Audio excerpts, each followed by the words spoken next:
I just want to start off the show by saying I am so sad that Joe Burrow is out for the rest of the season. My favorite player. I was going to go see him live on December 16th against the Vikings. Not doing that now, which just goes to show how integral he is to the game and how integral all starting quarterbacks are to the game, which it has not been great for this season so far. Aaron Rodgers, Kirk Cousins, Joe Burrow, so many starting quarterbacks have gone down, and it's not like it's just barely halfway through the season. So I'm kind of concerned about who else is going to go down. I mean, surely someone else will go down. Of course, Daniel Jones is another one you could add on there as well, but I don't know what you think about it. Either way, we're going to break it all down. And yeah, welcome back to Sideline Sorcerers. Are you just as concerned about Deshaun Watson's season-ending injury? I totally forgot about him, but he's just a goofball at this point. He doesn't even count.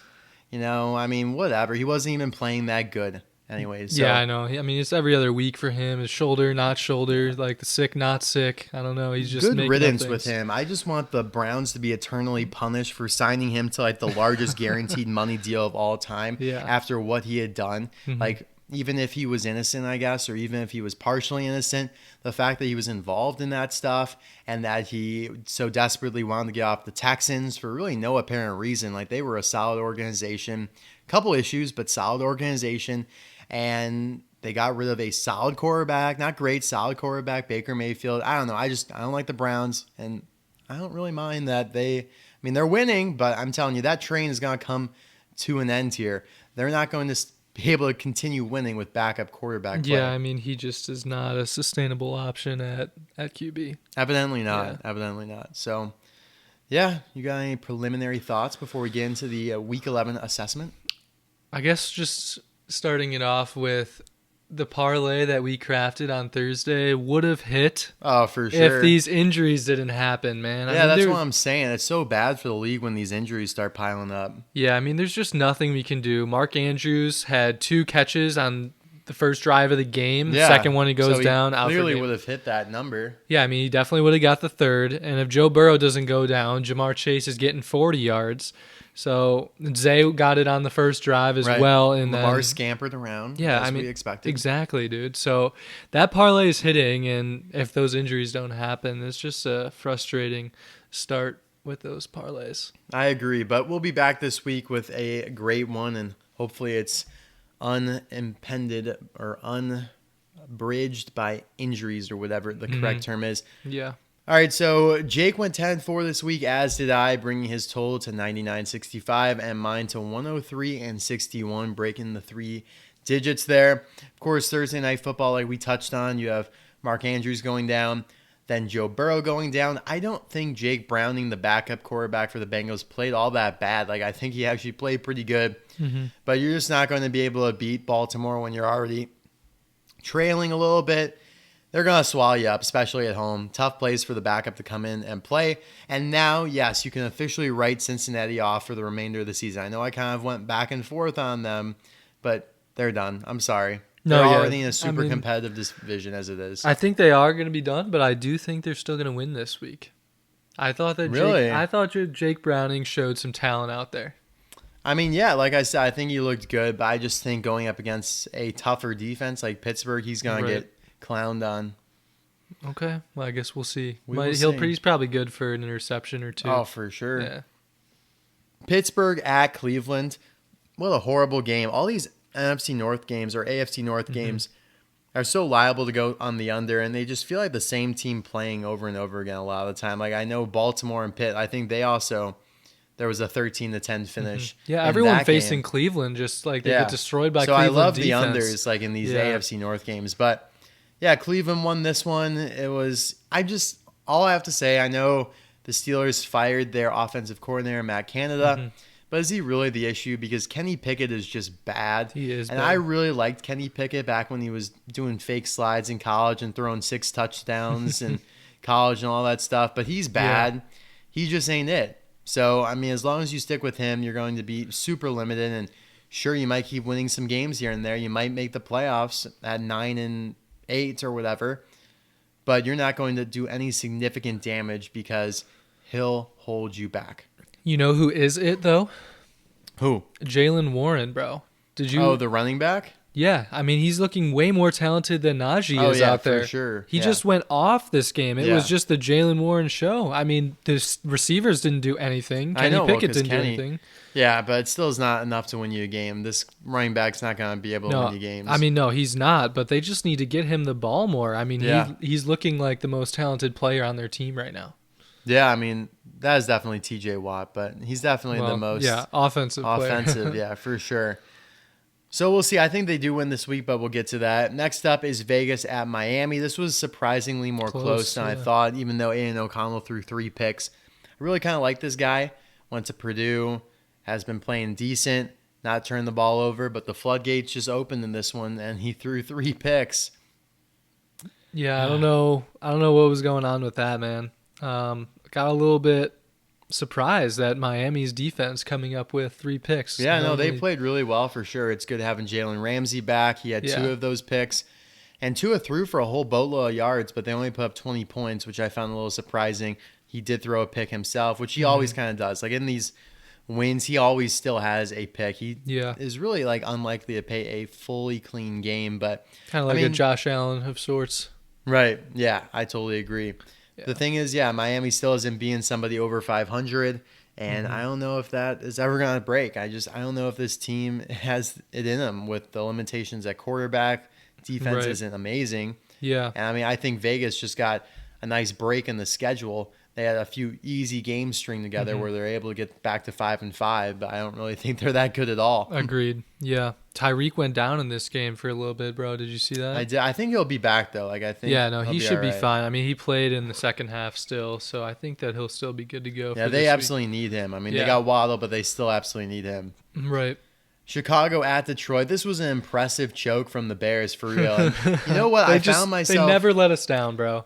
I found myself rooting for the Lions just because like the Bears aren't going to do anything. I'd rather see the Lions host a playoff game, and I mean that would just be historic. I don't know if we've ever seen that. If that has ever happened in our lifetime, I know Lions have been in the playoffs, but have they hosted a playoff game in our lifetime? Not so sure about that. They haven't. They've only been wild cards since the year 2000. Yeah, look at that, dude. Great stats. So yeah, there you go. I didn't think so. So I'd love to see them do it this year. Of course, they were down 12. And yeah, I mean, this was the story. This week was the 3 interception week. Like, I think there were way too many quarterbacks throwing 3 picks this week. Of course, we had Aiden O'Connell, Jared Goff threw 3, too, right? CJ Stroud. We'll get to a few more that threw 3 picks as this goes on. But yeah, Jared Goff trying to give the game away, but yeah, nice comeback there at the end, thankfully allowing me to survive in my guillotine league along with David Montgomery's late touchdown there. But yeah, I mean, I guess good fight from the Bears. Justin Fields ran all over the place, but he's still not really passing the ball amazing. There were a couple drops. Right. So I mean, they're up 26-14, and then they just throw the game away. It's just like reminds me of the game against the Broncos where they're up. It's all coach. I think a lot of it does come down to coaching. Like Matt Eberflus needs to go. Yeah, he absolutely needs to go. I mean, he's done at the end of this year. There's no way they should just get rid of him now. I mean, they should, but I don't think they'll fire him mid-year. Probably not. I mean, I just hate, watching the Bears. They always so they never fail to, let us down that way. And they give us hope and then they just yeah, I mean, they looked great us in a couple games against the Raiders, against the Commanders, but they're just so streaky. They can only win on Thursdays. Yeah. Speaking of streaky teams, bro, is Tennessee. Tennessee's done, dude. I'm telling you, that one little flash against Atlanta where Will Levis threw those 4 touchdowns is a joke. Yeah. I will continue to defend Ryan Tannehill. Will Levis is fine. Like, he might be all right, but he reminds me a little bit of Baker Mayfield, maybe Jimmy G. Like, quarterbacks that are serviceable. I don't even know if he's that good yet. We need to see a little bit more. But Tannehill didn't come in this Tennessee-Jacksonville game, though, dude, right? this game went exactly as I thought. There were 2 games this week that I felt really good about. Jacksonville blowing out Tennessee and the Bills blowing out the Jets. Both went exactly how I thought they would. Yeah. And I'm surprised how this game went because I believe Will Levis only threw 18 or 19 passes, completed 13 of them or whatever it was. I just don't know why. I mean, Jacksonville just really limited their possessions, so they didn't have many opportunities to throw or just call plays, which I don't know. It was very strange. Obviously, Trevor Lawrence had a humongous day with 2 passing, 2 rushing touchdowns. It's got to be the best game of his year so far, right? Oh, it is. Yeah. Yes, 100% the best game of his season. Calvin Ridley finally went off in this one. And yeah, just good to see the Jaguars get back on track. I think we talked about this last week. They have a great chance of being the number 1 seed in the AFC, especially after seeing Kansas City lose this week as well. But yeah, I'm surprised that they didn't put Tannehill back in. But I guess, Will Levis didn't play that bad. He had 2 touchdowns, but they're just super limited on the offense, and their defense is depleted after trading Kevin Byard. Dude, it sucks that we have been saying to bench Ridley, or at least I've been saying to bench him lately. Yeah, you've been really against Ridley. I remember last week Yeah. against the Niners, you said bench, I said start. Obviously, you were right there. But here, they come back and Ridley goes off, almost costing me my survivor, my guillotine league. It's so random, because he has sucked the whole year. I mean, other than he's week been 1, all right. There were a few games where he was a little absent, but it's just because the defenses are bracketing him. I mean, he's got no chance whatsoever. I mean, there were a few just bad kind of drops or bad efforts on his part as well, but I don't think he's been horrible. Christian Kirk's just been a little bit more available. Yeah. And so, yeah, I hope this is a sign of good things to come and not just a fluke. Chargers at Green Bay, dude. I just had to watch the final few minutes of this game because I heard how atrocious it was for the Chargers. And sure enough, dude, I don't know if you saw Quinn Johnson's drop on the final drive. I did. Where the Chargers was trying to get back in the field goal range, but it was bad, dude. He dropped. He had multiple steps on the defender, and he just drops the pass, dude. The MVS drop. Yeah, last night. It absolutely is. Yeah. I mean, both were game-altering drops. And then now on the final play, because of course it was 4th and 6, and then there was a false start, so it's 4th and 1. Justin Fields' ball gets bad down, or Justin Herbert's ball gets bad down. I think he could have ran for the first down here. It didn't look like there was anyone within 7 yards of him. I think he should have ran for this one. I know he maybe have thought he could have completed that one, but when it's 4th and 1, you just kind of gotta do whatever it takes to see another day. There's nothing else after it if you don't get it. So you kind of gotta do the highest percentage chance of getting that first down. I think for him it should have been scrambling, but obviously he had a great game. And speaking of scrambling, he he ran for 70 plus yards. He had that monster scamper though that was probably at least 40. Yeah, I hear you. It's just I think. The theme of this game, the reason why he really had such a great game was because of his running ability. True. And so I don't know why you don't take off there at that 4th and 1 because it didn't look like there was really much in his way. But that's just what I think. Obviously, it's not on him. He's the man. Love that guy. He's holding that team up. But yeah. Do you have any words to roast Brandon Staley here? Losing to the Bozo Packers? I mean, dude, I don't understand why they haven't fired him yet. He's got to go. He's just got to go. Yeah. He's bad. He's horrible.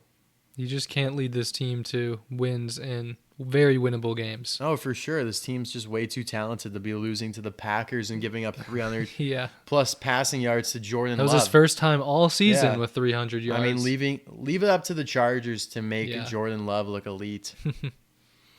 Arizona at Houston, so this is our big contention game. But I'm telling you, dude, C.J. Stroud was trying to give the game away, dude. I mean, he literally would not stop. I mean, he's 1 pick, 2 pick, 3 pick.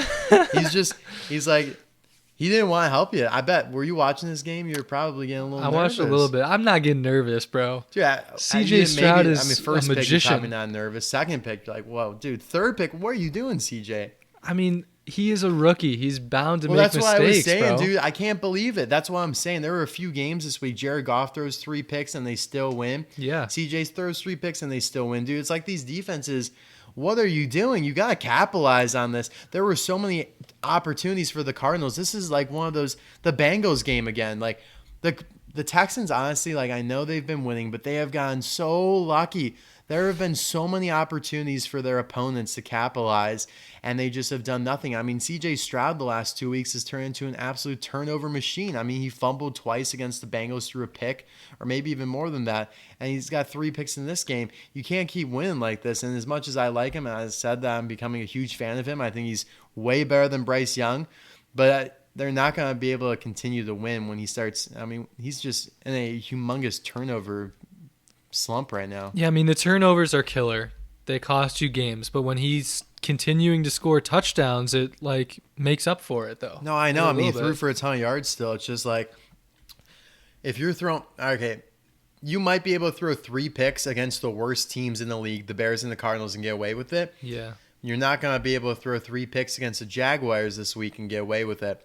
But yeah, I mean, good on them for continuing to win. They look like they might be able to make the playoffs. Mm-hmm. I got really excited in this game. Kyler Murray threw like a 40-yard passing touchdown. To Ron Diddler to go up 7-0. I was getting excited. But unfortunately, it was a preliminary ejaculation, though. Yeah, for sure, dude. I got a little too premature excited about that. But good pick for you. Thank you. As per usual with Houston. Dude, I'm excited to watch the Jacksonville-Houston game this week. Yeah. It's going to be another point of contention. For sure. I'm definitely not taking Houston this week. All right, big guy. Dallas at Carolina went probably exactly like we thought it would. Bryce Young, another nice pick 6 from him. Good job, Bryce. Dak plays all right. Nothing spectacular in this game. Pollard finally emerged, got his first touchdown since week 1, I believe. Morning. He might as well, get it in this bozo game against the Panthers. This game certainly didn't matter at all. I don't think anyone cared about this game. No. Carolina is just bad. Dallas is, great against bad teams, and that's just how it goes. Yeah. The Giants at Washington. Washington just cannot beat the Giants. And I don't understand this. I cannot believe that the Giants have swept the Commanders. 2 of their 3 wins coming against the Commanders. Mm-hmm. Tommy DeVito, undrafted quarterback, still lives with his mom. His mom makes his bed, does his laundry, prepares his chicken cutlets or whatever they're called, goes out and just balls, throws 3 touchdown passes. He went off, dude. However, he was sacked, I believe, 9 times. Yes, a ton. And 8 or 9, They still were able to pull it off. And it's not like Tommy DeVito was really feeling any pressure. He didn't turn the ball over or fumble despite being hit so much. When Washington turns the ball over 6 times, it's makes it easy for the Giants. That's the thing. Sam Howell in this one throws 3 picks. You're not going to win. How do they turn the ball over 6 times? Is that some sort of record? No, 6 turnovers? That's definitely been more. Really? But I know. I think Nathan Peterman one time threw 6 interceptions in this one game. How did he not get yanked? Yeah, he should have been yoinked after pick number 3. I agree. But yeah, I can't believe. I just think Giants have Washington's number. Washington is definitely the better team. They played consistently much better. They just can't get past the Giants. It's just one of those interdivisional rivalries, I guess, because I was convinced this was a lock. Especially, Washington almost being Seattle, looking really good recently. So Howell at home too. I really did think he was going to get the job done against a crappy Giants team. But good for Tommy DeVito, I guess. It's always good to see the underdog play well. Yeah. Tampa Bay at San Fran. Brock Purdy is back to God mode, throwing 3 touchdowns, throwing 13 yards a clip. I can't believe this guy. He's so accurate, so good, pushing the ball down the field still. Love this guy. I'm so glad that he's playing well again. And I think that, he didn't even play that badly during their losing streak, but everyone was just on his ass. Mm-hmm. So, I think this was, again, one of those Dallas, Carolina games. Everyone kind of anticipated the outcome and went exactly as planned. Yeah, we had Ayuk with a monster game. I think he had 150 yards or something like that. Yeah, a big touchdown. He had a 70-yarder. Yeah, Kittle with a big game, and CMC always has a big game. Very quiet week from Debo, though. I would honestly, I would love to do, a buy low on Debo. Yeah? I think that he would be a fantastic candidate for buy low right now. Mm-hmm. The San Fran team is looking, like you said, they're so back. And Debo didn't get any touchdown action this week, but it's bound to come. If he can stay healthy, I like that. I can definitely get behind that.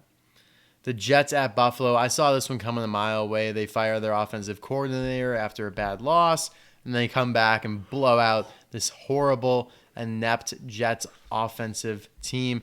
Their defense can only hold them up so long. Eventually, the floodgates are going to break through, and the offense is going to have to do something. But because they can't do anything, the defense just kind of breaks, right? Mm-hmm. So it started off a little slow for Buffalo, but Josh Allen, as per usual, just super productive. 3 touchdowns. Glad to see them get back. Of course, Zach Wilson gets benched. Tim Boyle is going to be the starter going forward, so you could write the Jets off. Oh, he's the perma starter now? Yeah. Oh, wow. Perma starter. I did not know that. I knew that he came in for the last few minutes of the fourth. He sucked. He had 33 yards and a pick. Yeah. It's about time, though. It's about time because Zach Wilson has been so bad, tough to watch. I know he's terrible. I just didn't realize, like, how do they know that Tim Boyle should be the starter going forward when they don't have much film evidence that he's going to carry this team? Well, the thing is, like, they don't know if he's going to be better, but you have to bench the guy who's been playing so bad. That's true. In order for all of the teammates, all of the locker room to still, like, be committed to the cause. Otherwise, I mean, if you're putting out somebody who you know is going to, like, continue to suck, right. I mean, there's so much evidence now that Zach Wilson is a bust or he's just not playing well. You can't. It's just a bad look for the teammates. I mean, they go out there putting out their best, and you're, as the coaching staff, are starting somebody you know is just not, your best player right now. So that's why the move's been made. But, I mean, someone's got to get the Jets off prime time. They're playing on Black Friday against the Dolphins this week. I know it was going to be Aaron Rodgers, but these games got to be flexed because even with Tim Boyle, it's just going to look ugly still. It's still going to be ugly. He might have a nice, Tommy DeVito type game or a nice little Colt McCoy type game from last year, but at the end of the day, he ain't it either. Like the Jets, you can write him off. Aaron Rodgers is not going to come back this year because there won't be anything to come back to. It's no playoffs for the Jets. Yeah, no. So there's no sense in him coming back and re-aggravating that injury. Right. Seattle at the Rams. Such a weird game. Seattle kind of looked like they were in control the entire time. Then the Rams just hung in there, snuck in there, and then they kicked that game-winning field goal, and Seattle can't make anything happen. So, yeah, I mean, it's tough when you get swept by the Rams, and you're supposed to be much better than them, and you are. Yeah. And, yeah, I mean, I was just going back and forth on this game. Like, it was hard for me to think that the Rams would be able to sweep them. But the Rams, like, they got Seattle and Arizona by the balls, whereas the Niners have the Rams by the balls. Like, if you look at how much the Niners have beat the Rams over the last, 5-6 years, and you look at how much the Rams have beat the Seahawks and the Cardinals, especially the Cardinals, it's just crazy. Like, these interdivisional rivalries, like, in this division particularly, have been so one-sided for so long. But, I mean, yeah, it's just a boring kind of raccoon game. Matt Stafford doesn't look great, but gets the job done. Vegas set an impressive line with the pick'em here. I mean, literally ends as a 1-point game. So, of course, they were so apt to create it as a pick'em. I'm glad that we picked the Rams, though. Yeah, good pick on our part there. Cooper Kupp goes down, though, unfortunately. I mean, what a bozo season for him. I mean, he has 2 good weeks this whole year, and I mean, he has just done nothing since then. He's like on the perma bench as well. Yeah, absolutely. How long is he supposed to be out, do you know? I mean, McVay said that there's a real chance that he could play this week. So it's not super serious. It's probably next week at least. Yeah, it's like a low ankle sprain, so he should be fine. But it is the same ankle he had surgery on last year. Oh, Jesus in the morning. Yeah. So not liking what I'm seeing out of Kupp. I mean, I hardly even want to start him. I got to start him, but I mean, eventually I just don't he'll probably have a big game. But I don't know. I don't feel like he's been fully healthy because he hasn't clearly been getting open enough. Yeah, and Stafford's just been favoring Puka anyways. Yeah, for sure. Minnesota at Denver. You know what? This was so funny. I just couldn't stay up to watch the rest of this game. I had to get to bed. I had to go work Monday. I'm looking at the score. It's 20-15. I tell myself when I wake up, the score would better either be 23-20 because they would go for 2, or 21-20 because they go for 2 and don't get it. And I wake up, and sure enough, it's 21-20. Very happy that Denver finally was able to get into the end zone here. They were just a field goal monster all game. Yeah. And finally were able to pull it out. And I would have been shocked if Minnesota won this game just because it's got to end eventually with Josh Dobbs going up against this good Broncos defense. He turned the ball over a couple times. The story's cute. I like Josh Dobbs, but it's just not realistic to continue happening. So happy about this one. How about Denver, bro? Starting their season 1-5, and now they're 5-5. Yeah, it kind of makes you think about wow, if only we were playing like this, beforehand, we probably could have been the Commanders. We probably could have been the Raiders. Yeah. And then you could have almost been like a lock to make the playoffs at this point. So I mean, they honestly, like, they still could make the playoffs. They still could for sure. They got to win. They got to win this week when they got a pretty easy matchup. I wonder if there's been a team who's done that. They start 1-5 and make the playoffs. For sure. There has been for sure. But that would it's be not, wild. obviously, it's very rare. Yeah. But yeah, good for them. Russell Wilson looks good, playing very clean ball. And Cortland Sutton, bro, you can always count on him to catch a crazy touchdown every week. Yahoo's like fantasy needs to like realize something with Cortland Sutton, because they always project him like 6 point, like 5.6 points compared to like some of my other receivers like Adam Thielen, Garrett Wilson, Christian Kirk, who all have higher projections than them or than him, and are therefore tempting me to not start Cortland Sutton. But I made sure to start Cortland Sutton because he just always gets a touchdown and always kind of outscores those guys. And sure enough, he did. So yeah, I love the guy. I think I put him in my start this week, or at least I was thinking about it. Yeah, he's a top 20 wide receiver right now in terms of fantasy, and he's had double-digit points basically every single week. Like I think there's been 1 week where he was like, he just had like 1 catch and nothing else. But all the other weeks, then he's had somewhere between like 11 and 16 fantasy points. Yeah, like, I mean, he's good. Consistent like production. he's solid, and Jerry Jeudy is just, I guess, the decoy at this point. Right. Philly at Kansas City, really solid game. This is my favorite stat for you. The Chiefs have been shut out in the second half 3 straight games against Miami, against Denver, obviously in this game. And then if you go back even another game, which I'm almost kind of struggling to remember what that was, I think it was against Denver again, in which they only put up a field goal. Basically what I'm trying to say is that they have been abysmal in the second half over the last few games here. And yeah, it's just not good. Like, obviously it's the Chiefs, you know, they're still 7-3, and they'll probably still win their division. They'll still probably make it to the AFC Championship game. But in the second half, off script, they are just bad. Like, okay, oh no, so it doesn't go all the way back to the Broncos game. You go back to the Chiefs-Chargers game, and they only scored 7 in that second half combined, okay? But yeah, they got shut out yesterday or the other day against the Eagles, shut out against the Dolphins in Germany, shut out against the Broncos. So over their last 4 games, they have only scored 7 points in the second half. 7 points in the second half, 13 points in the second half over their last 5 games. That's crazy. So they have struggled immensely once they have to start improvising a little bit. So, I mean, that just, ugh. Yeah, I don't know what to even say but about obviously that. they would have won that game if Valdez-Scantling makes the catch that he's supposed to make there at the end. I mean, how do you drop that, bro? I get the weather was bad. I know it wasn't even rainy. that bad at that point. Like, the rain had stopped. Maybe the ball was still a little slippery. But, yeah, Dude, I know the rain that was had in stopped. your bread box. Your bread basket. Yeah, he should have caught that 100%. That was a game-winning catch, but what are you going to do, I mean, even man? Justin Watson on the 4th and 25 like had a chance to haul that one in. Yeah. Couldn't. So Kelsey didn't play the best either. I mean, he had a couple drops. Yeah, he had a fumble. He had that drop on 3rd down. Almost lost me my fantasy matchup with that fumble, dude. I'll have to show you later. But, dude, how about this? You know that, like, deep ball to Devontae Smith that almost was a touchdown? It was, like, on the inch-yard line or whatever. If Devontae scored that touchdown, I would have still won, but I only would have won by 0.02. Wow. I'll have to show you, dude. Like, I was sweating over here. Dude, I literally thought he was in and it was over. Yeah. But thank God he wasn't in, dude. That was tight. But obviously, it was still like a 30-plus yarder in the reception point. Anyways, yeah, I'm glad Philly won because that's what we predicted. It felt like they were going to win. They're the better team. Kansas City has just been ugly the last few weeks, especially late. And even though over the last 5 Super Bowl rematches, the victor in the Super Bowl won again, I felt like that trend was going to be broken.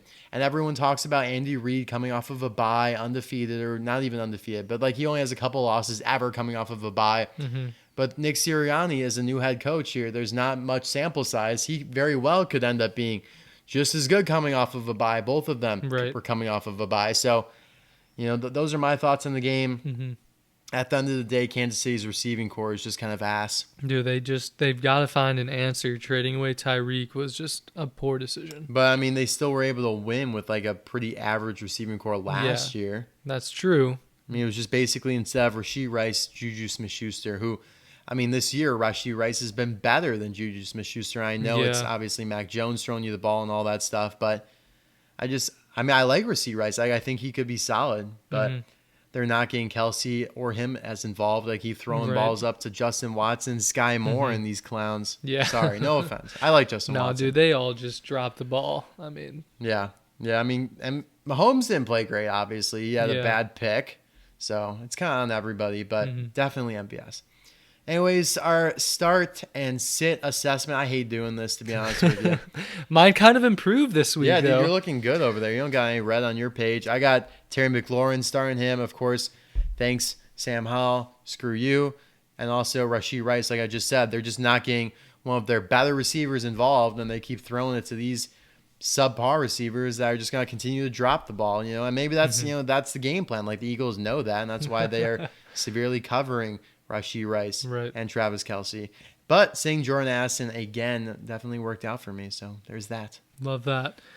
Starting Russell Wilson was okay this week. I think he finished as the QB 15 in terms of fantasy points, so it wouldn't have been like, if you're in a 10 or 12 man league, you could have had a better option, but still not bad. I mean, he put up like 15 points or so at least. Yeah. So, we'll take it. Then starting Brian Robinson was also a good call. He had some nice receiving work in there. He got another touchdown. So he had a good day. And then sitting George Pickens and Deontay Johnson was the move. Steelers receivers did not do anything. It was just Jalen Warren is the only person who got any action on that Steelers offense. Yeah, that was a good call for sure. Our best bets also looking pretty solid this week. Yeah, dude, yours were really good. I hit 3 out of 4, and realistically, the fourth one technically still hit, but not really. So the line that I said was Cleveland -4, and that was when Deshaun Watson was still when going. Watson was in. The spread actually moved down to, I think, Cleveland -2 once Deshaun was marked out, and then Cleveland actually covered that -2 spread. So in terms of the pick here, it didn't actually hit, but Cleveland did still cover the final game spread. Then the other picks here, I had Philly money line, loved them at plus money here over the Chiefs, so that one hit. Cincinnati at Baltimore over 46, that one also went over. And then Philly at Kansas City under 46.5. I knew that these teams had solid defenses. This one went under as well. Yeah, that was a really good one. I think most people would have thought both these teams high scoring would go over, so that was nice. I love Jacksonville -6.5 at home against Tennessee. Buffalo -7 at home against the Jets. I don't think I felt so confident about how these games would play out, for any games in a long time. Like, I just knew that this was going to happen. Now, Denver was not able to cover against Minnesota, but hey, if they get that 2-point conversion, they do cover. Cleveland, again, same thing that you just said. And then what pisses me off here about this Arizona +4, the line actually moved to 5.5. As the week went on, and then they covered that. So making these picks so far in advance kind of puts us at a little bit of a disadvantage, because that obviously that line got a lot more favorable and they covered it. Boston College continues to rail me though, +2.5 at Pitt. Just ugly all around. The ACC sucks outside of like 3 teams. Speaking of which, North Carolina at Clemson. I really thought with Drake May, who's supposed to be like the second best quarterback in the draft behind Caleb Williams, he would be able to put up some numbers against Clemson, and he didn't play great. Clemson, I just think, is really good at home, so they were able to cover that 6.5-point spread. But Washington +2 should have just taken the money line because they won outright by 2 at Oregon State. I knew they wouldn't mess up that game and mar their undefeated ranking or their undefeated record. And then I love this one, UNLV, Nevada, Las Vegas, +3 at Air Force. Air Force has just mailed it in after they lost their one game. And, they were undefeated. I think they were like 8 or 7-0. Then they lose one game. Now they've lost like 3 straight. And then Iowa -3 at home against Illinois. I think they only won by 2. They so did, yeah, 15-13. Love that. Just absolutely love that. But what matters is you railed your 4 picks from the short. 4 picks I selected to go in the short, which kind of stupidly, I only had Washington in the pod. I came up with 3 other picks on my ass to put in the short, including Notre Dame, the game I was at. Didn't look great at the start, but Notre Dame just kept scoring and Wake Forest just kept not scoring. I had Michigan. Wait, no, I didn't have Michigan. Who else did I have? I had Washington, of course. They won. We had, Cincinnati game was in there. The West Virginia game, 5.5, easy cover there. And then, oh my gosh, I can't believe I'm forgetting. But either way, it hit all 4 of them. First time I went 4-0, and first time I even went like 3-0. I never, with my 3 picks, went undefeated. So very happy about that. I also hit like an 8-legger parlay. So just good times college football. The Barthagian theorem, bro. Exactly. So even though I didn't have a great record in my picks on the pod, I ended up coming in clutch, as the lines got better over the course of the week. Yes, sir. Anyways, let's move on to our Week 12 picks. We've got 9 different here. Yeah, I might change one on the spot here. We'll have to see, but I definitely feel good about these Thanksgiving picks. Yeah. Green Bay at Detroit. Of course, Detroit always plays on Thanksgiving at home. I think it's at home. Yeah. Green Bay already lost to Detroit at home. I don't see them being able to go on the road in a Thanksgiving heated environment and beat Detroit. Sure, they beat the Chargers, but it's the Chargers. Detroit should be able to win this game handedly. Yeah, the Chargers just made Jordan Love look good, and he's not that good. No, he's bad, bro. He is bad. Yeah, Detroit is going to come in here for Thanksgiving, and they're going to eat some turkey and some cheese, and they're going to win the game. I think they might eat Jordan Love, to be honest. I think that Jared Goff cleans it up, doesn't turn the ball over, and just kind of churns up the Packers. Dallas also plays every Thanksgiving. Washington is at Dallas. I think Washington puts up a better fight here than most teams would because it's that interdivisional rivalry. But at the end of the day, Dallas is going to win this game no matter what, especially after how bad Washington looked last week. It looked like Sam Howell coming back down to earth a little bit. And we know Dallas, they feast on bad teams except for the Cardinals when I select them in my survivor pool. That's the only time they don't come through.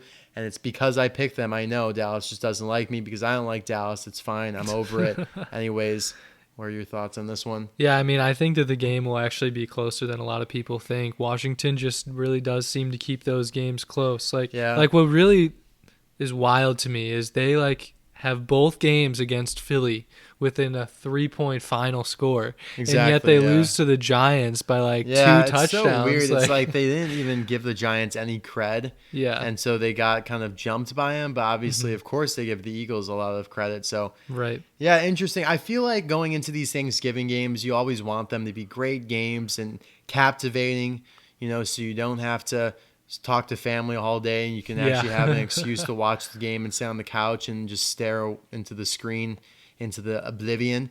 But eventually, I think 2 or 3 of these games are very likely to be blowouts. I think Detroit could blow out Green Bay. I think Dallas could blow out Washington. I think San Fran could blow out Seattle. I don't think this is a great slate. I honestly think Dallas could end up blowing out Washington here. So, I think it might be a little closer because it's that divisional rivalry, but we've seen a couple Thanksgivings ago. I think it actually might have been last Thanksgiving. No. Dallas played the Giants last Thanksgiving. Detroit faced Buffalo as well last year on Thanksgiving. Buffalo won that game, though, yes, right? On a last-second field goal, I think, 28-25. But the year before, Dallas played the Commanders and just obliterated them. Oh, did and they? That was... I think that was when they had Andy. No. That was another year ago when they had Andy Dalton in. Anywho, it's going to be it's not the best slate for Thanksgiving. That's what I'll say. So, San Fran at Seattle. Seattle seems to be on a little bit of a tumble. Maybe they bounce back. It is, of course, at home. That's definitely a good thing. But I just think, like I said, San Fran has beaten Seattle a lot over the last few years. They tend to just have their number. I don't see Seattle having too much of a shot in this one. Yeah, San Fran is so back now, dude. They're definitely winning this game. Yeah, I totally agree. Feast on some bird. Yeah, hopefully Brock Purdy goes off again. I like that guy a lot, and I have him on my fantasy team. Miami at the Jets. What a wonderful start to the Black Friday saga. Man, god damn. I'm telling you, I know Amazon Prime, like, they can't flex the game. This is an Amazon Prime game. Like I said, like, usually they have the Thursday game, but because it's Thanksgiving, they don't. It's this one. I mean, Miami's going to roll the Jets. Tim Boyle's going to get clapped. You know, he might look decent. Like, I wouldn't be surprised if they march down the field on the Dolphins and go up 7-0. But eventually, they'll figure out Tim Boyle. He's an old veteran backup quarterback, and I just think Miami's offensive power is going to overcome the Jets, you know, somewhat decent defense. Yeah, I'm ready to see the Dolphins actually get a win over a team that is over 500. I know it's not going to happen this week, but I mean, their schedule is so easy coming up, bro. Like, it's not going to happen until Christmas Eve is the first chance, and I really don't even think it'll happen then. Who do they play? So their next 4 games are the Jets, the Commanders, the Titans, and then the Jets again. Oh, they're just going to absolutely roll. Right, and then on Christmas Eve, they face the Cowboys. And then dude, finally a good holiday game. Yeah, and then on New Year's Eve, they face the Ravens. Wow. Yeah. Look at them playing on all the holidays. I know, dude. Poor Tua ain't going to spend no time with his family. He's going to have to, hopefully he's like a Hanukkah guy or something like that. Yeah, dude, maybe. All right. Tampa Bay at Indianapolis. This game feels weird to me. I think Indy is coming off of a bye, so I'm just going to lean that way. But to me, this game could go either way. Yes. There's not a whole lot of home field here. It's in the Dome. I just think coming off the bye, they're going to be a little bit more prepared. Tampa Bay has been a little spotty, obviously. Mm-hmm. They just got banged up by the Niners, and that stat still exists out there where the week after you play the Niners, or maybe it's like the week after you get beat by the Niners, most teams lose. Like, I think 95% of the time you lose to the Niners, you lose the next week too, because you're still just in pain. You're still writhing in pain. Right. So that's why I'm taking the Colts here. I think that's honestly the better pick. I am going to roll with Tampa. I think it's honestly the worst pick. I don't know why I'm rolling with them, really. I mean, I could buy into that, though. Like, this one, I don't feel super confident in. I think Tampa's just kind of due for a win. They've had to face some tough teams, have some tough losses lately. Yeah. You know, they faced lost to the Bills. You know, they lost to this last week. They lost to the 49ers. I think that they're ready to have a little bit of an easier game, and they can get a win. Maybe. Yeah, I mean, I would not mind if they got a win for sure. But I like both these teams. They all have good guys. Mm-hmm. Now, this one, I would definitely be a little bit more surprised that you're taking the Giants here. Not to spoil your pick or anything, but yeah, New England going into New York here against the Giants. Now, I know we said this. Bill Belichick just feasts on rookie quarterbacks. He didn't really feast on Sam Howell, but the law of averages kicks in. I bet Tommy DeVito goes out here and gets a little bit throttled. So I love New England, honestly, in this game. I think they win pretty easily, of course, coming off of a bye here as well. I really, really do like this pick. I think this is one of my favorites this week. Really? Yeah, I really do. I feel really good about this one. Bro, the Giants could be just getting hot with DeVito at the helm. I mean, I like the story, but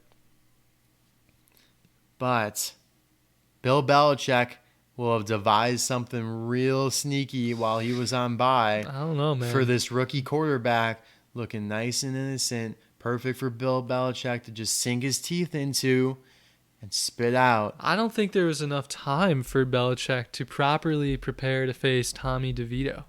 Let me pull this up here. Patriots against Chargers. I love this game. I love referencing this game. What was this? This was 2020. Okay, so everyone remembers Justin Herbert's rookie year and how he was absolutely amazing, okay? And how the Patriots, this was their first year without Tom Brady, all right? They did make the playoffs this year, but they still weren't amazing or anything. They got blown out in the first round by the Bills. Everyone thinks, okay, it's Justin Herbert. You know, he's the next coming of Jesus Christ. They're playing at home. Here come the Patriots. They literally won 45-0 against Justin Herbert in his rookie year. Justin Herbert went 26 of 53 for 209 and 2 interceptions. I'm telling you, that's the recipe for Tommy DeVito getting absolutely domed in this one. I mean, Cam Newton in this game only had to complete 12 of 19 for 69 yards and a touchdown. That's all he had to do. Wow. That's all he had to do to beat the Chargers 45-0. That is a little bit ridiculous. I love that game, dude. That is just one of my favorite games to reference. Yeah, I don't really have a whole lot to respond to that, but yeah, I guess we'll see what happens on Sunday. I like this one.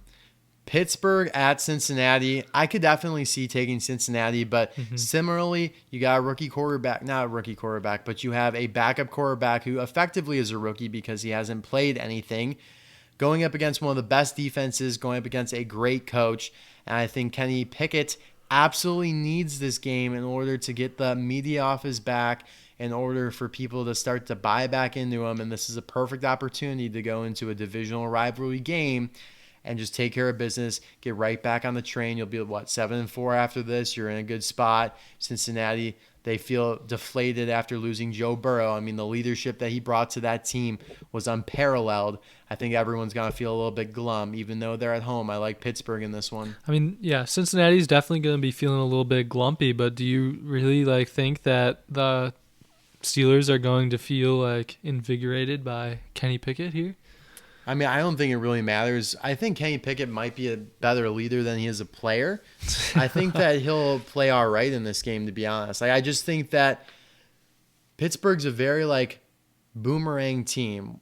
If you look at their schedule, what happened? I mean, they had that blowout loss to Houston, then they come back, they beat the Rams, they beat the Titans. Okay, they lose to... What game did they lose? I know they beat the Packers, but they lost to the Jaguars, but they come back, beat the Packers, and okay, they now lost to the Browns. All right, they're going to come back and beat the Bengals. They just are very back and forth because they're very motivated by losing, I think it is. So, yeah, I like Pittsburgh in this one along with the New England one. In terms of our contested picks, if I were to select two that I felt really good about, these would be the ones. Okay, well, yeah, I guess we'll see what happens. I really think that you should not be counting out Jake Browning. I think he is a far more talented backup than most teams have. I'm honestly surprised he has not gotten any action, because you look at his college stats at Washington, he played pretty gosh darn good. He was a pretty good quarterback. And honestly, hopefully, he could play well and maybe make a name for himself. Yeah. Carolina at Tennessee. This is the epiphany, the embodiment of a raccoon game right here. I would agree. I just think that, if anything, though, if Will Levis plays bad, this is where he gets benched for Ryan Tannehill again. I do think he has a better game against Carolina. It's at home for them. I think Carolina at this point is just kind of mailing it in. Their play calling is abysmal. Bryce Young has not been playing great. And so Tennessee did not have a bye, but I think good coaches, Mike Vrabel being probably a top 5 coach in the league, bounce back really well off losses. If Pittsburgh got blown out, if the Chiefs get blown out, if Sean McVay gets blown out, a lot of these coaches are able to rebound. They're able to really catalyze their team. So that's why I really like Tennessee in this one. But again, this raccoon game really could go any way. I think Carolina's just kind of due for a little victory here. They've been taking poundings all year, and this is just a crappy team that I think they have a shot at winning. I wonder what the stat is on teams that have faced Dallas the week prior. You were saying, after facing San Fran, teams are a little sore and they're a little tired, and so then they lose again. But I wonder if how is that for Dallas? I mean, it could be the case, in which case Tennessee would be the better pick if Carolina is just still a little bit sore and bruised from their game against Dallas. Tough. Yeah, I don't know about that one. I mean, maybe this year. I know Arizona went on to lose after they played Dallas or after they beat Dallas. I think San Fran might have gone on to lose after the big win against Dallas. What else? Who else? So the Eagles went on to win after Dallas. Who else? The Commanders. I think they went on to beat the Patriots after. Wait, no, they haven't played yet. Anyways, whatever. I'll have to look into that. That's kind of interesting. Next up, though, you got our favorite, Jacksonville at Houston. I obviously, if I'm not going to take Houston over Arizona, I'm not going to take Houston over Jacksonville. I think Jacksonville gets even after they got blown out in their own building earlier on this year. I mean, obviously, Houston's a very good team, but as Carolina may be due for a win, I think Houston's due for a loss. They've been getting by, turning the ball over a bunch, not playing the best, getting a little lucky. I mean, your kicker goes down, your running back starts kicking field goals, and you still win. CJ Stroud turns the ball over 3 times in consecutive games, and you still win. I mean, they're like the Vikings of last year, winning all these close games. Bro, it's just like the Houston like sorcery. It's just a little magic going on there's down some there. voodoo in that. Yeah. I mean, not even just their stadium, but like within that team, they're just able to conjure something up. I don't get it, but I think they lose this one to end their divisional rivalry, and Jacksonville's feeling really good after that one. They need this win. Otherwise, Houston's going to actually be in control of the division. They'll both be 7-4. Houston with the tiebreaker. Right. Both head-to-head wins over Jacksonville, so I think Jacksonville feels a little bit more urgency here. And obviously Houston, there's no pressure on them. There's no expectation on them whatsoever. You know what? This is already a success of a season, winning 6 games. Yeah. I think that your pick is the smart one, but honestly, this has just become kind of like a joke between us at this point. If you didn't pick Houston, I would be mad at you. Like, you have to pick Houston now. I know. Until, like, something catastrophic happens. Yeah. You know, so. No, but we're rolling with Houston this week. I think that T-Law is getting a little bit hot now after his performance last week, so he should come into this game fired up. But I think C.J. Stroud's going to give him a good run for his money here. Should be a good game at least. New Orleans at Atlanta. I think New Orleans bounces back in this one. Is Derek Carr starting, though? That's honestly a good question. I think so. I know he got whacked around last game, but there has been a bye. Derek Carr, either way, though, I still do like, he's still in concussion protocol, but I think he will play. It does look like he probably will play, at least that's my guess. But I do like Jameis Winston that beat Atlanta anyways because he's one of the more competent backups. He's got so much experience, especially against Atlanta. Atlanta apparently is going back to Desmond Ridder. I think Tyler Heineke's banged up with a hamstring. Atlanta, they need to fire their coach. They're bad all around. New Orleans needs this win. This division is just so bad, honestly, though. All these teams are below 500, yet they're all still contending for the division, except for Carolina, obviously. I like New Orleans to come in and beat Atlanta here. Yeah, same here. This is one of my best bets for the week as well. I think this was a pick'em game, actually, where no spread. Yeah. Is that right? Yep. Yeah, and so New Orleans is like basically like kind of plus money or very close to plus money here. Yeah, I mean, it's basically doubling your money. It's probably like minus 105. Yeah, and like Desmond Ridder, like we already seen what he can do, which is basically nothing. Turn the ball over is what he's capable of. So I think that New Orleans will come in and roll Atlanta.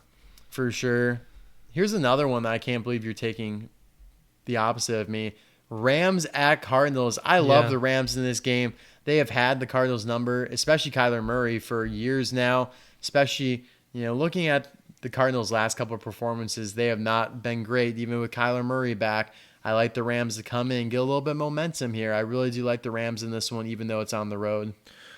Well, the Rams, I don't think have been playing like great. I mean, they beat Seattle in like scrappy fashion. Like they didn't deserve to win that game. Kyron Williams, I think, might be back for this one. Yeah, he'll be back. Yeah, Arizona.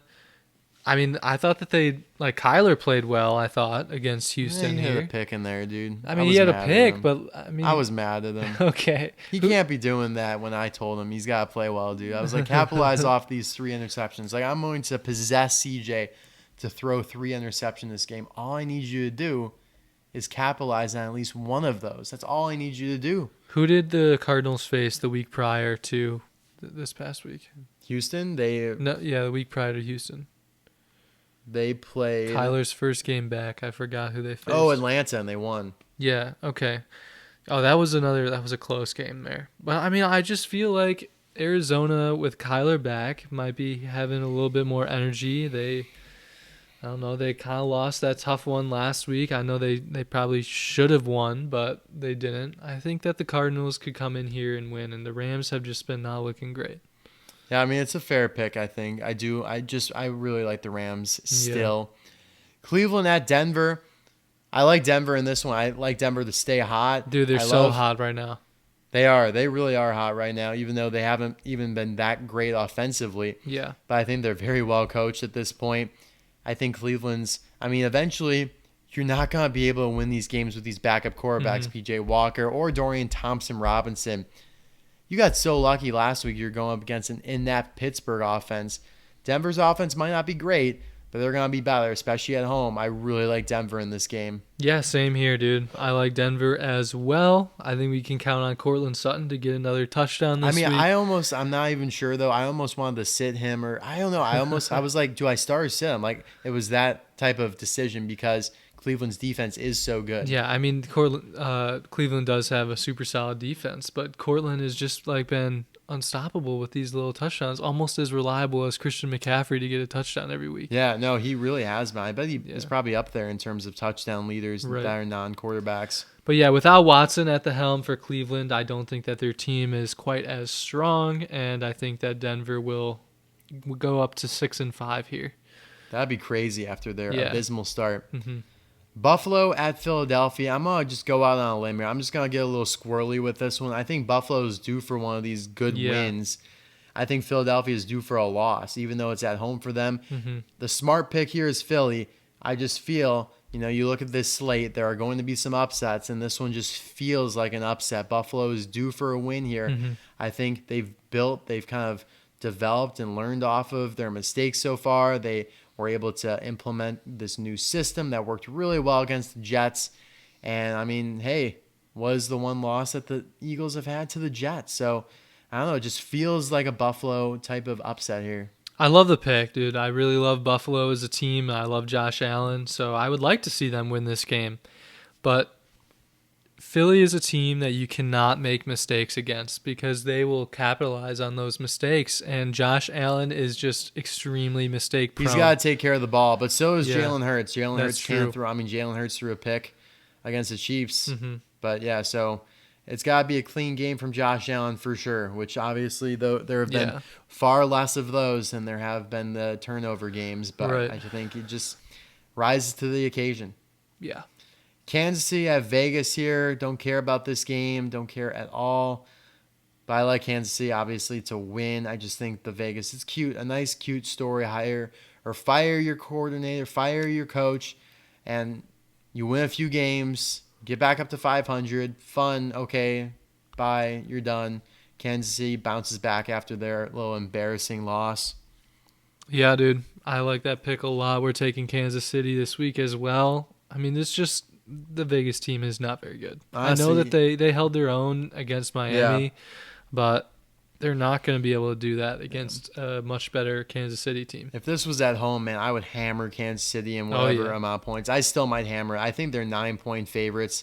I still like that, to be honest, which it still feels like a lot. Like I feel like it would have been a little bit less. Like I would have liked 7. Mm-hmm. Maybe it'll get bet down. We'll see how that goes. Yeah, you got to be careful with those division rivalry matchups because those ones can get a little bit dangerous, but I do think that Kansas City will roll Vegas here.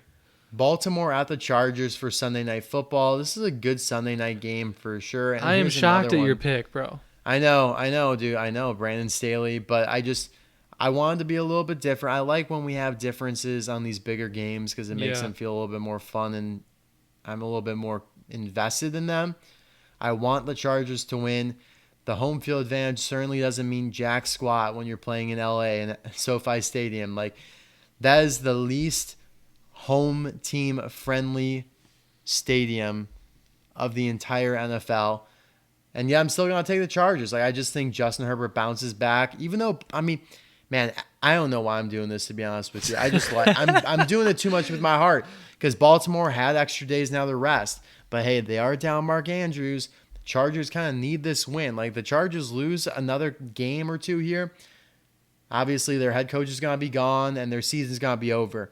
They win this one, Brandon Staley at least buys himself, another loss or two, right, until he's back on the steaming hot seat. Because right now he's on steaming hot. If he loses this one and then loses again, he's done.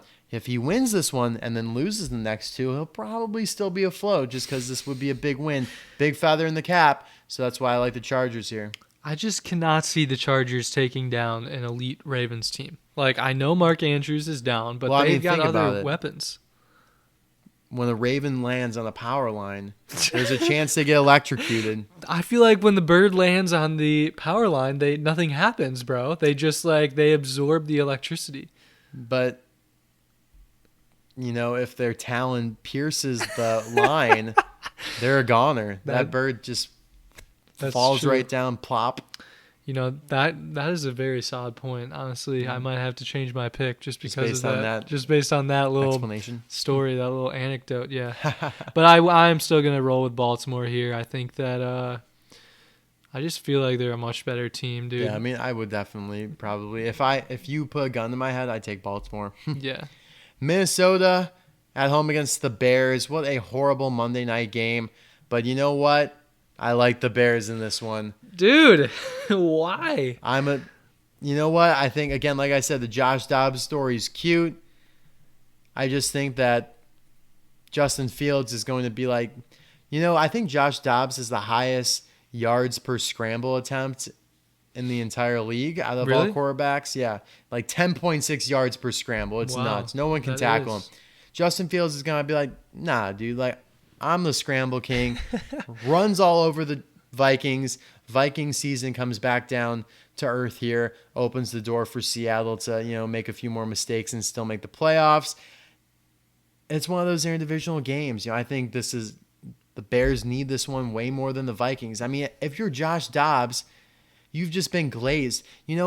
He is in the NFL's Instagram page's bio. If you look at their bio, it literally says, "In Dobbs we trust," with a rocket emoji because he's the rocket scientist. Yeah. He's gotten so much love. He comes in on like 3 days. He wins a game. Oh, he wins another game. Wow, he's playing great. Okay, he has no pressure to go anywhere beyond that. No one thinks that he's going to continue to win these games. I mean, so I just think the Bears need this one more than the Vikings, and they get it. I mean, the Bears don't really feel like they have a lot to play for, in my opinion. They're not making the playoffs. I mean, right? They certainly don't. Like, it certainly obviously behooves them because they own their pick to continue losing. But I just think Matt Eberflus knows that he's about to get absolutely expunged from the Bears organization. He needs this one really badly, so he's going to bring out all the stops. He's getting expunged regardless of whether or not they win this game. But he doesn't believe that, though. Well, he would be foolish to believe otherwise.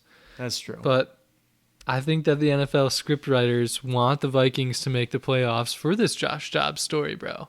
But then why did the NFL scriptwriter have Joe Burrow go down? Is that not part of the script? Maybe he was just a little bit too arrogant. He was a little bit cocky out there after his win against Buffalo, dude. He was talking to that reporter. She was like, "How's your finger?" And he's like, "Oh, it's just a little scratch, baby. It's all part of the game." Did he really say that? Yeah. I love that. Yeah, his finger's all bloody. He's like, "Oh, it's just a little scratch, baby. Just part of the game." That's honestly hilarious. That's like some Jimmy G type shit. It was a little bit of retribution for him going down, was a little bit of karma for his cockiness in that interview. But feel bad for him either way. But I do still think that Minnesota is going to win this game. All right, well, we got a few different. Should be an interesting week. You might be able to usurp me in our Dude, that would be fire. I would love that. That would be nuts. But we'll have to wait and see. Our Week 12 star and sits, my favorite segment, not really. I guess start Garrett Wilson. I just think they simplify things for the offense for Tim Boyle. Play a game of how many times can you throw Garrett Wilson, your best receiver, the ball. See how many times he's able to catch it against a not great Miami defense. They're going to be playing from behind anyways. I'm going to be super bold here. I'm going to sit Devontae Adams against a great Chiefs secondary. Look at what happened to A.J. Brown yesterday. A.J. Brown being locked down so much, allowing Devontae Smith to get open, almost cost me in fantasy. So I'm pretty familiar with this one. A.J. Brown, dude, like, come on, man. You can't get locked down that bad. Right. So I just think Devontae Adams might fall into a similar situation that A.J. Brown just did. I mean, the Chiefs' defense is really good. They're the reason they've won some of these games where they've got shut out in the second half. I mean, if the defense hasn't played as great as they did, they lose that game in Germany to Miami for sure. So that's why I like here. I like that pick a lot, actually, dude. Very bold. It reminds me of my Cooper Kupp pick a few weeks back, which also was in the green. So I think that this one could hit. So would you suggest then starting like a Jacoby Myers or like a Hunter Renfrow? Definitely not Hunter Renfrow. I don't mind Jacoby Myers. Like if you, if you're in like our league that has 16 teams and you are debating between like Tutu Atwell and Demario Douglas and Jacoby Myers, I'm starting Jacoby Myers. I'm starting Jacoby Myers maybe even over Tyler Lockett, maybe even over Terry McLaurin. Honestly, I like starting Jacoby over Terry McLaurin this week if that is a situation you're confronting. Yeah, dude, I like that pick. All right, we've got 1 start and 2 sits. on my end this week. So we are starting Kyler, dude. I think it's going to be a game that he performs very well in against the Rams here, bro. He does not own the Rams, but I think that he's honestly approaching like this QB1 territory, dude. I know he had a pick, but yeah, he's putting up decent points. Yeah, I mean, he's still throwing some tuds, and I like him to do well against this Rams team this week. So we're starting Kyler. And then this week we are sitting Brian Robinson after he was our start last week. I think that he's got a bad matchup against this tough Dallas defense here. So I do not like Brian Robinson. And I'm also sitting Aaron Jones. Aaron Jones has been such a disappointment this year. He's absolutely terrible, dude. I don't even want to start Aaron Jones pretty much ever. So yeah, we are sitting Aaron Jones. He's Green Bay's starting running back, but I mean, he shouldn't be because he doesn't get any action. Yeah, their running game has been pretty abysmal. Yeah. All right, Week 12 best bets. I actually have quite a few NFL picks. I like Jacksonville -1.5. You know why? I just think if you're going to win the game, which I believe they are, you're going to win by more than 1.5. Right. Indianapolis -2.5 for reasons we discussed. Buffalo +3 for reasons we discussed. A couple unders I really love. Like we talked about, those AFC North matchups just are so under-prone because they all have really good defenses, and all of their offenses now are inept, in my opinion. Cleveland's offense, inept. They're going to face a tough Denver defense in Denver. I like the under 35.5.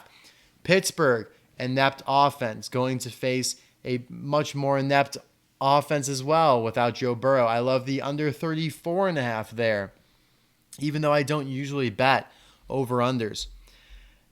Then for college football, I like Iowa +2 at Nebraska. I actually like Iowa to just win outright here. They win outright here.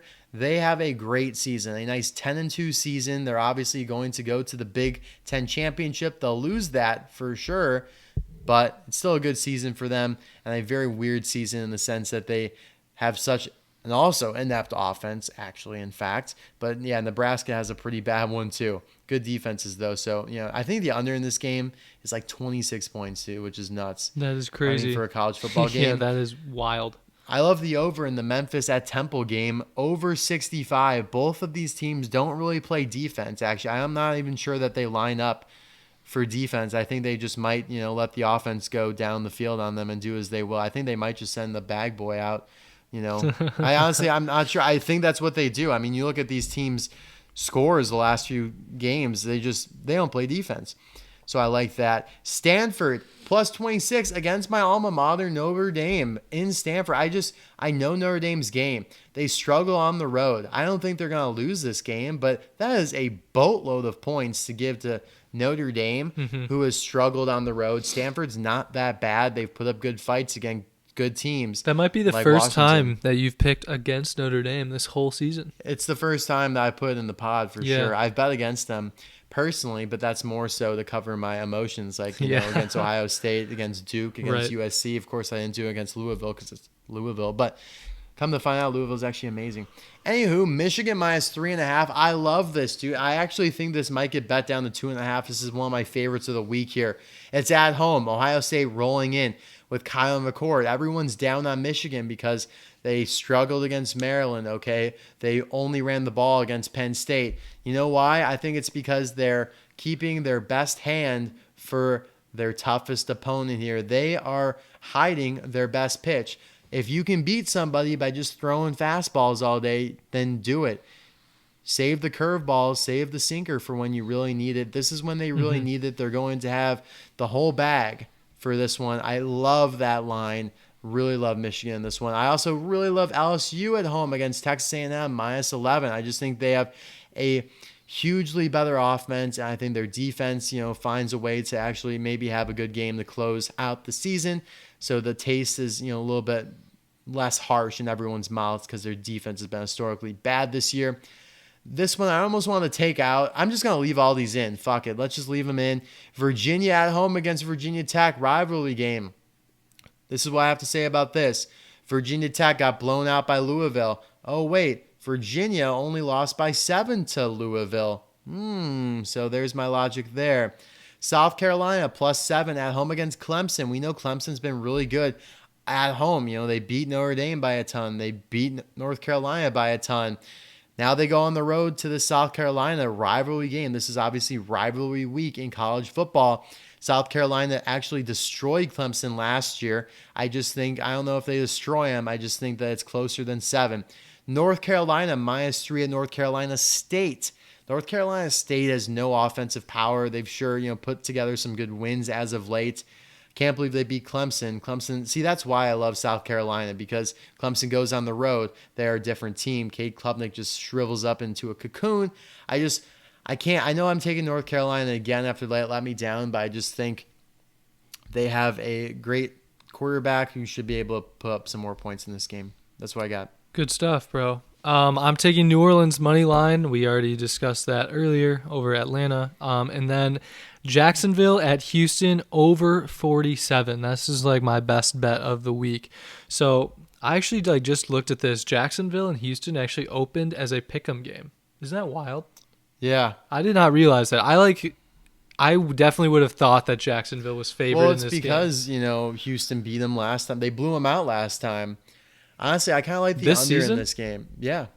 You like the under? Well, yeah. I mean, Houston blew them out a couple weeks ago, and the over hit in that one. I just like the under in this one because divisional rivalry game.